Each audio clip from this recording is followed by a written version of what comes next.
जय श्रीमन नारायण। आप सभी को पद्मिनी या कमला पुरुषोत्तम एकादशी की खूब खूब शुभकामनाएं। पद्मिनी एकादशी 3 साल में एक बार आती है, जब पुरुषोत्तम मास 3 साल में एक बार आता है।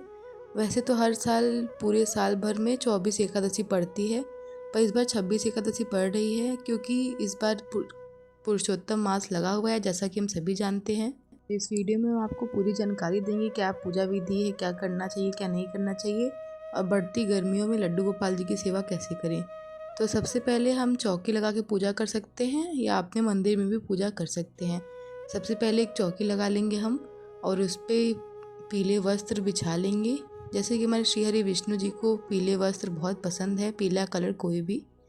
फिर आपके पास जो भी श्री विष्णु जी का विग्रह है उसको विराजमान कर लेंगे।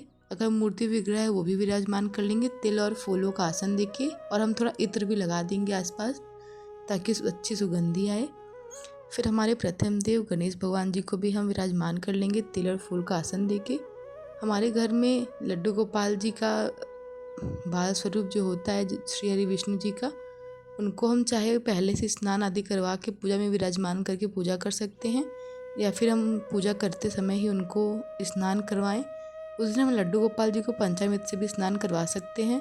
नहीं तो आप इस समय बहुत गर्मी है तो पानी में इत्र डाल के और रोज़ वाटर भी डाल के हम स्नान करवा सकते हैं। इसमें ठाकुर जी को फूलों का स्नान ज़्यादा से ज़्यादा करवाएं, क्योंकि फूलों की तासीर ठंडी होती है। गुलाब का इत्र, बेला का इत्र, मोगरा का इत्र, दामिनी का इत्र या फूल जो भी है बहुत अच्छी और ठंडी तासीर का होता है और सुगंधी भी इससे अच्छी आती है। तो हम आजकल लड्डू गोपाल जी की अक्षय तृतीया के बाद से चंदन सेवा भी स्टार्ट है, तो आप चंदन सेवा भी कर सकते हैं। चंदन में हल्की सी कपूर मिला ले बहुत थोड़ी मात्रा में, और केसर मिला ले, गौरज है आपके पास तो वो भी मिला सकते हैं, इत्र मिला लीजिए, और तुलसी जी की लकड़ी सूखी हो या पत्ते वो भी मिला सकते हैं। गर्मी में ठाकुर जी को इत्र सेवा ज़रूर दें, जिससे कि उनकी अच्छी सुगंधी आती है और उनको ठंडकता प्रदान होती है। पद्मिनी एकादशी जो कि पुरुषोत्तम मास की पहली एकादशी है, जिसको हम कमला पुरुषोत्तम एकादशी के नाम से भी जानते हैं, जो कि 27 मई दिन बुधवार को पड़ रही है। उस दिन हम जल्दी जल्दी उठने का प्रयास करें ब्रह्म मुहूर्त में। उठ के पास अगर आपके घर के पास आसपास कोई गंगा नदी या कोई भी पवित्र नदी है उसमें स्नान कर लें।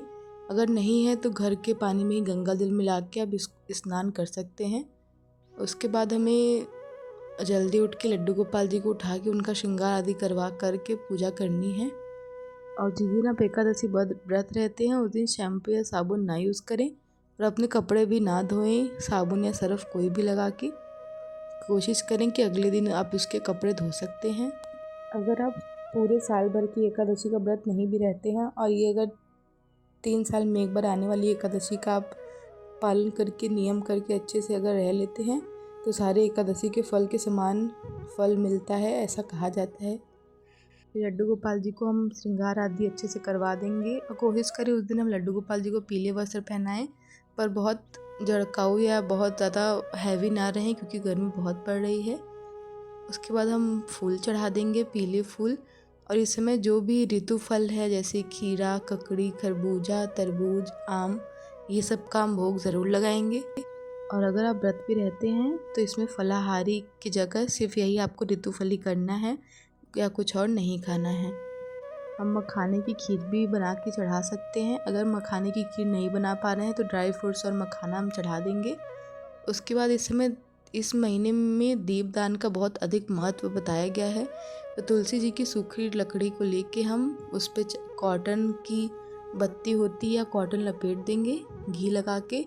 उसके बाद थोड़ा सा कपूर उस पर डाल देंगे ताकि वो अच्छे से जल जाए। उसके बाद हम उसको दीपदान करेंगे श्री हरि विष्णु जी को, अपने कान्हा जी को, और एक घी का अलग से दिव्य दीपक लगा लेंगे। इस महीने में कहा जाता है कि हमें ज़्यादा से ज़्यादा दीपदान करना चाहिए। जैसे कि कार्तिक मास तो हर साल ही आता है, जैसे उसमें महत्व होता है दीपदान का, उससे भी अधिक महत्व पुरुषोत्तम मास में दीपदान का बताया गया है। फिर हम धूप दीप से आरती कर लेंगे। हाथ में तिल और एक फूल लेके विष्णु सहस्त्र नाम का पाठ कर लेंगे, या फिर एकादशी का व्रत का बुक आपके पास है तो वो भी पढ़ सकते हैं। नहीं है तो विष्णु कवच आप पढ़ सकते हैं, विष्णु सहस्त्र नाम का भी पाठ कर सकते हैं। अब जान लेते हैं कि एकादशी तिथि कब से स्टार्ट होती है।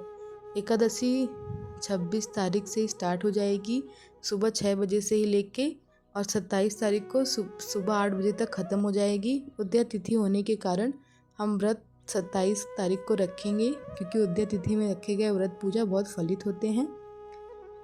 उसके बाद हम आरती करने के बाद फूल से सबको आरती दिखा लेंगे। गर्मी बहुत है तो आरती हम करने के बाद, जब आरती शांत ना हुई रहे तो उसके पहले ही हम आरती हटा देंगे, क्योंकि गर्मियाँ बहुत पड़ रही हैं।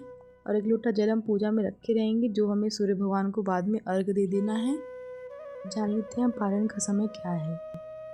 28 मई सुबह 5:30 बजे से लेके 7:56 तक पारण का सही समय है। पारण का समय सही समय से पारण करें। अगर आपको वीडियो यूज़फुल लगी हो तो लाइक ज़रूर करें, सब्सक्राइब करें। राधे राधे, जय श्रीमन नारायण।